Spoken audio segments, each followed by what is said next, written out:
Hello, everyone, and today I'd like to talk about the wonderful and beautiful natalism. Something so great and valuable that many antinatalists forget what life is all about. You may not live life in a mansion or live life a perfect life. You may not get the luxury that you wanted in life, but does that mean that life is meaningless? And for the fact that many antinatalists will try to say that life is full of suffering and that most people will experience a form of suffering. But is that really true?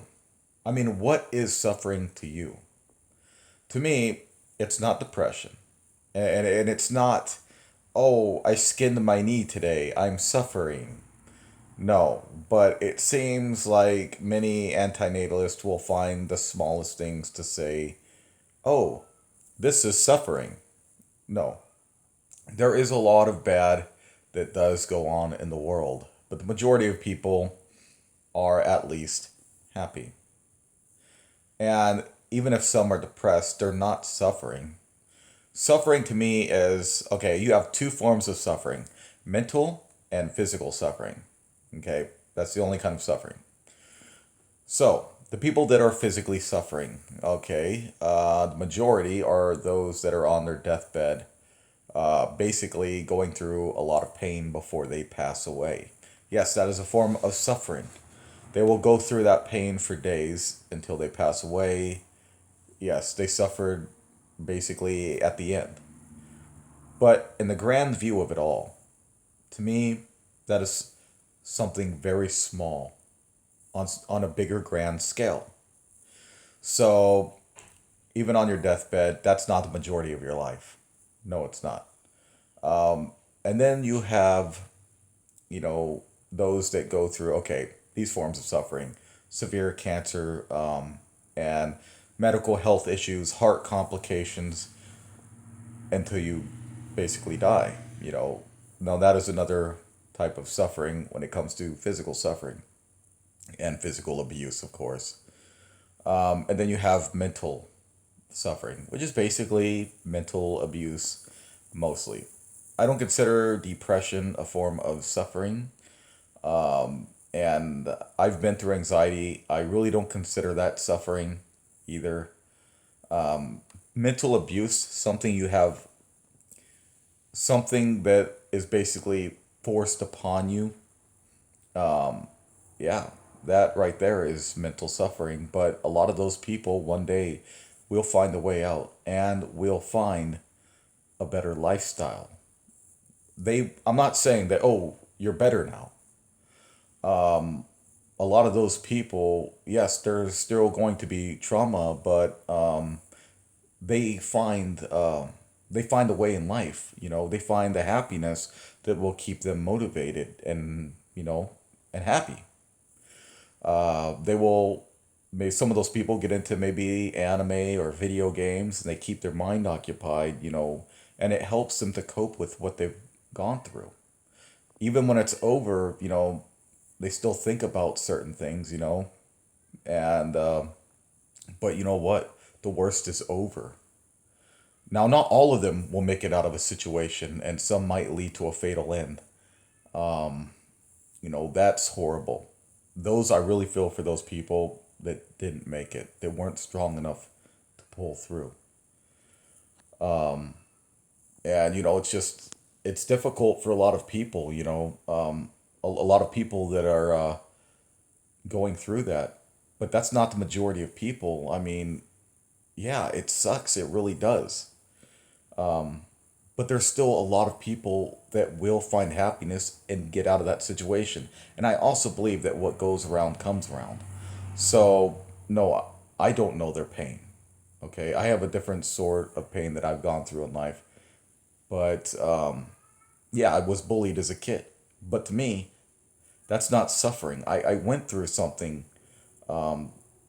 really bad and traumatizing as a kid, but eventually I got over those things and I was able to help other people. Not everyone can deal with certain things. And some people end up hurting themselves and meet their fatal end that way, and that's very, very bad.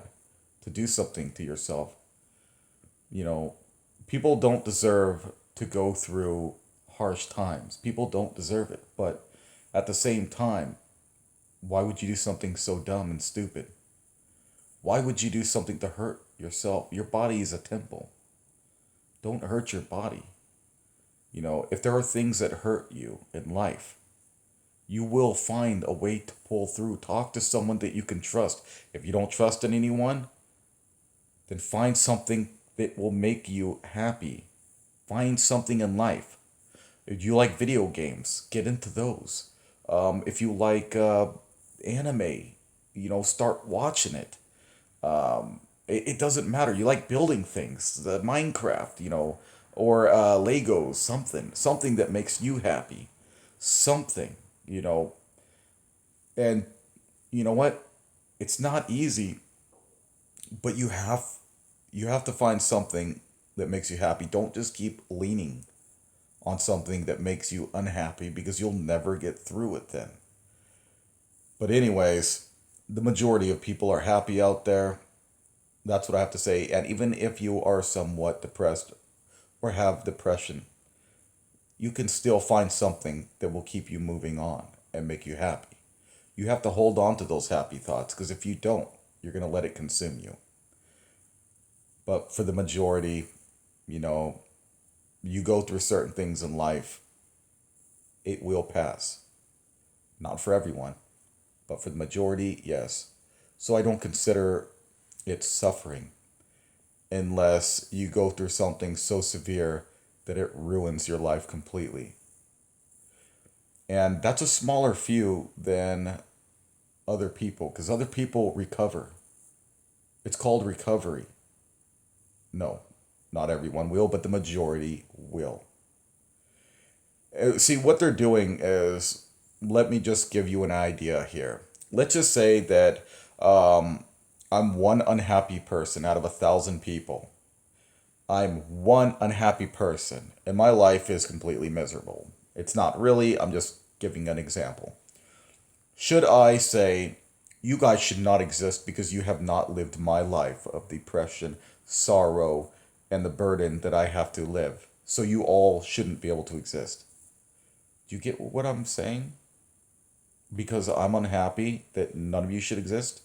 That's basically the trump card that the antinatalists are using against people. That's their trump card. You know what our trump card is? Happiness in general. Be happy.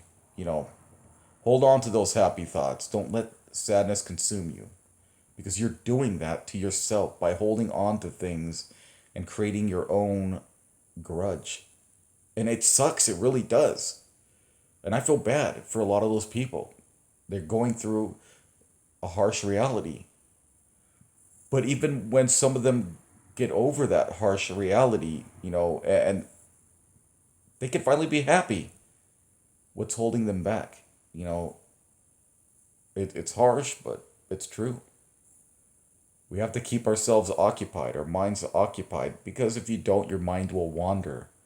That's why people that are in certain places where, let's just say, it's like a prison to them. They're in a place where they can't go see the outside or whatever. People that are living something devastating in a scenario. Yeah, they're gonna start losing their mind. They might because they can't go outside. They can't do anything. People like locked up and I don't know confinements, psychiatric wards. Maybe yeah, it's better to have someone in a place like that than to not. Form of suffering for that time. But anything that goes away to me, I can consider it not true suffering. Suffering is something you endure to me for the rest of your life, except for those that faced mental abuse. But then again, that short time of suffering it will eventually go away for most people. Those that let it consume them, That's another story. I don't know how they think. Not everyone thinks the same.